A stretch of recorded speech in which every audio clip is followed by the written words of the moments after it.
Assalamualaikum. Welcome back to my channel. This is me Ikra Said. Hope you people are doing well. So हमारी जो last video थी उसमें हमने history of psychology में जो topics cover किए थे, एक तो हमारे पास प्री साइंटिफिक पीरियड था जिसमें ग्रीक, मिडल और इस्लामिक पीरियड हमने क्लियर किया था, और उसके साथ साथ जो हमारा साइंटिफिक पीरियड है उसका हमने पार्ट 1 यानी रिनाइजेंस पीरियड सारे साइंटिस्ट कवर कर लिए थे। तो आज की जो हमारी वीडियो है उसमें हम साइंटिफिक का पार्ट 2 करेंगे, जिसमें हमारे पास मॉडर्न अप्रोचेस टू साइकोलॉजी आ जाती हैं। तो आज हमारा फोकस स्कूल ऑफ थॉट्स पे होगा। मॉडर्न अप्रोचेस को स्कूल ऑफ थॉट्स में इंक्लूड करते हैं, या मॉडर्न पीरियड को हम स्कूल ऑफ थॉट्स यानी Wundt, James Watson, Max Wertheimer, Freud वगैरह ने क्या कंसेप्ट दिए थे उसके बारे में डिटेल से बात करेंगे। School of thoughts first structuralism था जो विल्हेम वुंड ने दिया था 1879 में। सेकंड फंक्शनलिज्म विलियम जेम्स ने दिया था अराउंड 1900 में। थर्ड पे बिहेवियरिज्म आ जाता है जिसके प्योनियर हैं जोहन बी वॉटसन 1913 में। फोर्थ गेस्ट्रॉल्ट मैक्स वर्डिमर ने कंसेप्ट दिया था और अर्ली 1900 में दिया था। उसके बाद साइको एनालिसिस हमारे पास आ जाता है जो सिगमंड फ्रॉइड ने दिया 1890s में। एंड देन मॉडर्न अप्रोचेस आ जाती हैं जो हम अपनी नेक्स्ट वीडियो में डिस्कस करेंगे। तो फर्स्ट स्कूल ऑफ थॉट हम डिटेल में देख लेते हैं जिसको स्ट्रक्चरलिज्म कहा जाता है। सबसे पहले आपको पता होना चाहिए कि स्कूल ऑफ थॉट क्या होता है। जब बहुत सारे लोग मिलकर सेम आइडिया देते हैं, सेम उनका मकसद होता है, और इस आइडिया को कैसे इम्प्लीमेंट करना है यानी उनका मेथड भी सेम हो जाता है, तो इसका मतलब है कि ये सारे लोग किसी एक ग्रुप से बिलोंग करते हैं। फॉर एग्जाम्पल बिहेवियरिज्म के हम एग्जाम्पल देखते हैं, तो बिहेवियरिज्म बात करता है ऑब्जर्वेबल बिहेवियर पे। अब John B Watson, Ivan Pavlov और B.F. स्किनर, ये तीनों लोग भी ऑब्जर्वेबल बिहेवियर पे बात करते हैं। ऑब्जर्वेबल बिहेवियर पे बात करते हो इसका मतलब है कि ये बिलोंग करते हैं बिहेवियरिज्म से। तो जब ये लोग साथ हो गए, एक ग्रुप बन गया इनका, तो इसका मतलब है कि ये बिहेवियरिस्ट स्कूल ऑफ थॉट हो गया। तो इसी तरह बाकी लोगों ने भी फंक्शनलिज्म का कंसेप्ट दिया, साइको एनालिसिस का कंसेप्ट दिया। तो ये सब आपको पता होना चाहिए कि इस चीज़ को हम स्कूल ऑफ थॉट कहते हैं। तो अब हम देखते हैं कि स्ट्रक्चरलिज्म स्कूल ऑफ थॉट जो है वो किस पे बात करता है और उसका मेथड ऑफ ट्रीटमेंट क्या है। स्ट्रक्चरलिज्म में जो इम्पोर्टेंट पर्सनैलिटीज़ अगर हम देख लें तो सबसे पहले विल्हेम वुंड है और सेकंड एडवर्ड टिचनर है। ये दो लोग थे जिन्होंने स्ट्रक्चरलिज्म में कंट्रीब्यूट किया था। अब 1879 में जर्मनी में लिप्जिग में फर्स्ट लैब बनाई गई थी जो विलियम वुंड ने बनाई थी। इसीलिए जब भी डेफिनेशन लिखते हैं तो हम लिखते हैं कि psychology is a scientific study of behaviour and mental processes. उसके बाद स्ट्रक्चरलिज्म ने स्ट्रक्चर ऑफ माइंड को स्टडी किया था और उसमें उन्होंने एलिमेंट्स पे फोकस किया था कि वो कौन से एलिमेंट्स होते हैं जो हमारे थॉट्स को, हमारी इमोशंस को और हमारी कॉन्शियसनेस को फाउंडेशन प्रोवाइड करते हैं। अब इन्होंने जो मेथड यूज़ किया था उसको इंट्रोस्पेक्शन मेथड कहा जाता है। इंट्रोस्पेक्शन मेथड क्या होता है? Examining and measuring one's own thoughts and mental activities. यानी किसी भी पर्सन को कोई आप सेंटेंस लिख के दें या कोई पिक्चर लिख के दें या पिक्चर दिखाएं, तो उसके नतीजे में जो उसको रिप्रेजेंट करेगा, उस पे जो अपनी फीलिंग्स और अपनी थॉट्स, अपने इमोशंस प्रोजेक्ट करेगा, तो इसका मतलब है कि वो एक इंसान की पर्सनैलिटी के बारे में बता रहा है। तो स्ट्रक्चरलिज्म ने इंट्रोस्पेक्शन का मेथड यूज़ किया था। अब क्रिटिकल एनालिसिस हमारे पास आ जाता है। क्रिटिकल एनालिसिस बहुत ज़्यादा इंपॉर्टेंट होता है। अब स्ट्रक्चरलिज्म पे जो क्रिटिसाइज किया गया था वो ये था कि इन्होंने इंट्रोस्पेक्शन मेथड यूज़ किया था, और इंट्रोस्पेक्शन मेथड में एक इंसान अपनी इनर की फीलिंग्स बताता है। तो उन्होंने कहा था ये साइंटिफिक मेथड नहीं है, क्योंकि ज़रूरी नहीं है कि इंट्रोस्पेक्शन मेथड इंसान के माइंड के एलिमेंट्स को अनलॉक कर सके। तो इस वजह से क्रिटिसाइज किया गया था स्ट्रक्चरलिज्म में। और इसके बाद एक और स्कूल ऑफ थॉट आया था जिसको फंक्शनलिज्म है। इसके प्योनियर विलियम जेम्स हैं। अगर राइट साइड पे देखें तो important personalities William James, Johan dewy और हार्वे कार हैं। इन्होंने इंपॉर्टेंट रोल प्ले किया था फंक्शनलिज्म में। फंक्शनलिज्म स्टार्ट हुआ था अराउंड 1900 में और इसने फोकस किया था फंक्शन ऑफ माइंड पे, जबकि स्ट्रक्चरलिज्म में फोकस किया गया था स्ट्रक्चर ऑफ माइंड और उनके एलिमेंट्स पे। अब फंक्शन ऑफ माइंड पे इसने कहा था कि कौन सा बिहेवियर कौन से फंक्शंस प्ले करता है, ठीक है। उसके बाद अगर मेथड्स देखें तो इसने इंट्रोस्पेक्शन मेथड यूज़ किया था और स्ट्रक्चरलिज्म में भी इंट्रोस्पेक्शन मेथड यूज़ किया गया था। उसके अलावा फंक्शनलिज्म ने टेस्ट वगैरह और सर्वे वगैरह भी यूज़ किए थे। अब लास्ट में हमारे पास क्रिटिकल एनालिसिस आ जाता है। अब इसने फंक्शन ऑफ माइंड की तो बात की थी, लेकिन उसने फंक्शन ऑफ माइंड को या फंक्शन ऑफ कॉन्शियसनेस को प्रॉपरली एक्सप्लेन नहीं किया था, जिसकी वजह से इसको क्रिटिसाइज किया गया था। एक और क्रिटिसिज्म हुआ था इंट्रोस्पेक्शन मेथड पे। जिस तरह पहले भी मैंने बताया था स्ट्रक्चरलिज्म में कि इंट्रोस्पेक्शन मेथड जो है वो एक साइंटिफिक मेथड नहीं है, और जिसकी वजह से ये एक पॉइंट बन गया था कि फंक्शनलिज्म को क्रिटिसाइज किया गया था। और इंट्रोस्पेक्शन मेथड जिस तरह वही पहले वाली बात के ज़रूरी नहीं है कि फंक्शन ऑफ माइंड को या स्ट्रक्चर ऑफ माइंड को अनलॉक कर सके। अब हम थर्ड स्कूल ऑफ थॉट पे जाते हैं। थर्ड स्कूल ऑफ थॉट हमारे पास बिहेवियरिज्म है। बिहेवियरिज्म के जो पियोनियर हैं वो जोहन बी वॉटसन हैं, और 1913 में इन्होंने बिहेवियरिस्ट स्कूल ऑफ थॉट दिया था।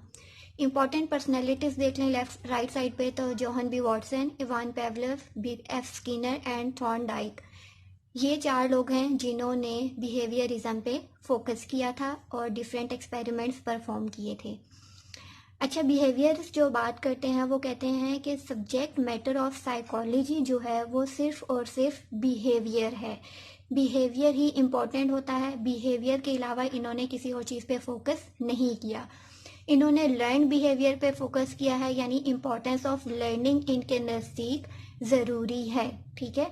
जिस तरह इन्होंने कैट्स और पिजन्स वगैरह पे, रैट्स वगैरह पे एक्सपेरिमेंट्स किए थे, वो कंडीशनिंग, क्लासिकल कंडीशनिंग, तो उसमें इन्होंने सीखा था कि जो भी एनिमल है वो बिहेवियर को लर्न कर लेता है और लर्न करने के बाद उसको परफॉर्म करता है, ठीक है। ऑब्जर्वेबल बिहेवियर की बात की थी कि जो बिहेवियर जिसको हम ऑब्जर्व कर सकते हैं वही बिहेवियर इम्पॉर्टेंट होता है।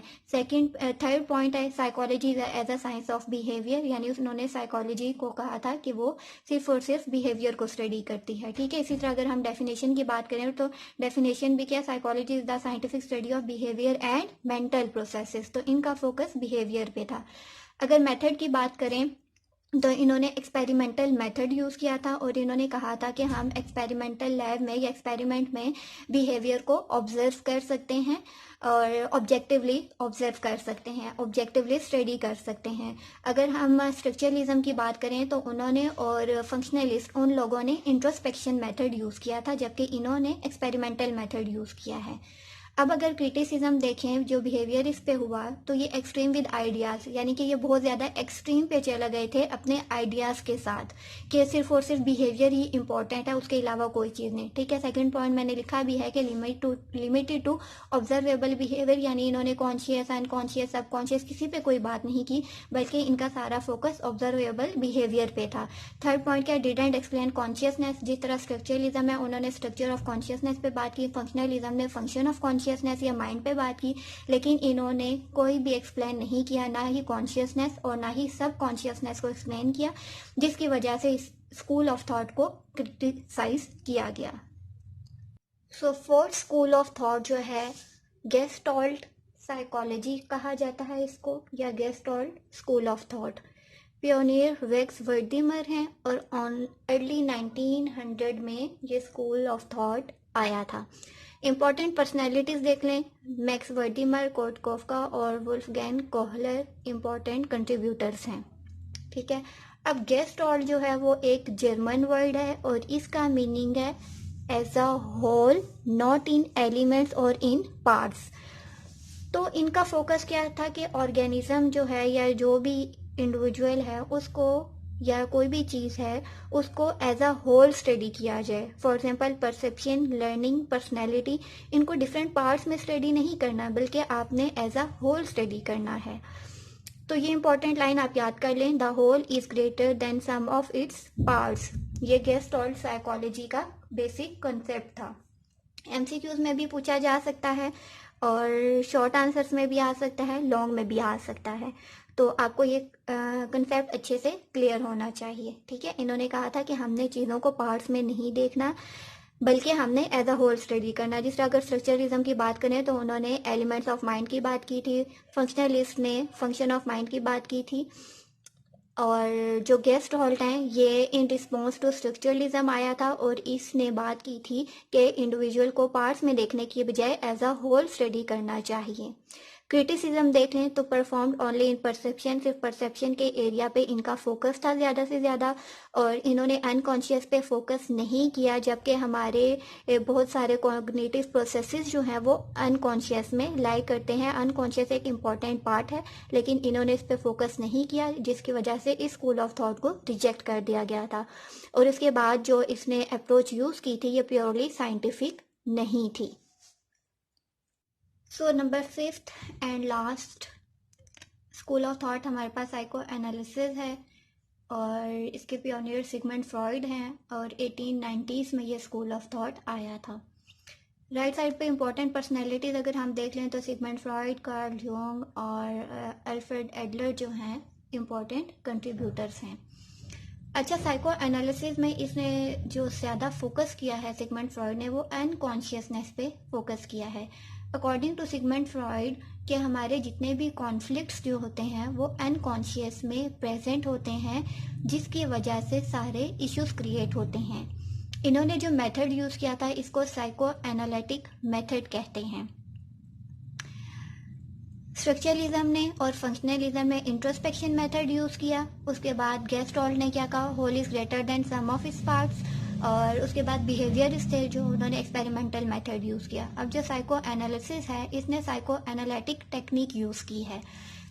साइको एनालिटिक टेक्निक हमारे पास क्या है, टू अनकवर अनकॉन्शियस माइंड, यानी अनकॉन्शियस में जितने भी हमारे कॉन्फ्लिक्ट्स हैं उनको प्रेजेंट अवेयरनेस में लाना, एक इंसान को उसके लिए अवेयर करवाना कि तुम्हारे अनकॉन्शियस में ये इश्यू चल रहा है जिसकी वजह से करंट में तुम्हें ये प्रॉब्लम फेस करना पड़ रहा है। तो ये सारी टेक्निक साइको एनालिटिक टेक्निक कहलाती है। सेकंड पॉइंट जिस तरह मैंने लिखा है, पास्ट इन्फ्लुएंस करंट, यानी कि पास्ट एक्सपीरियंसेस जो हैं वो हमारे करंट पे या हमारे प्रेजेंट पे बहुत ज़्यादा इफ़ेक्ट होते हैं।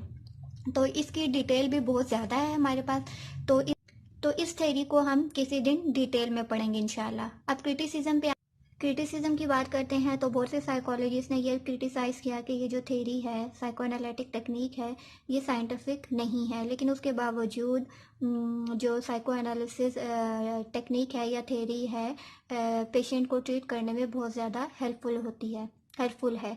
Didn't fully explain consciousness and human behaviour, इसने अनकॉन्शियस पे बहुत ज़्यादा फोकस किया है, लेकिन कॉन्शियसनेस और ह्यूमन बिहेवियर को फुली एक्सप्लेन नहीं किया। तो ये आज का हमारा टॉपिक था स्कूल ऑफ थॉट से रिलेटेड। अगर आपका अभी भी कोई सवाल हो तो आप कमेंट्स में मुझसे पूछ सकते हैं, और अपनी नेक्स्ट वीडियो में इंशाल्लाह हम मेजर अप्रोचेज़ या कोई और टॉपिक देखेंगे, उसको हम स्टडी करेंगे। अगर आपने किसी भी एग्ज़ाम के लिए तैयार करना है, लाइक साइकोलॉजी का कोई टेस्ट है, CSS है, PMS है, तो आप मेरे लेक्चर से इजीली तैयार कर सकते हैं, आप आउटलाइन भी देख सकते हैं। तो हम नेक्स्ट वीडियो में नेक्स्ट टॉपिक के साथ मिलेंगे। टिल देन टेक केयर, अल्लाह हाफिज़, और चैनल को सब्सक्राइब करें, वीडियो को लाइक करें, शेयर करें, अपना फीडबैक दें। अल्लाह हाफिज़।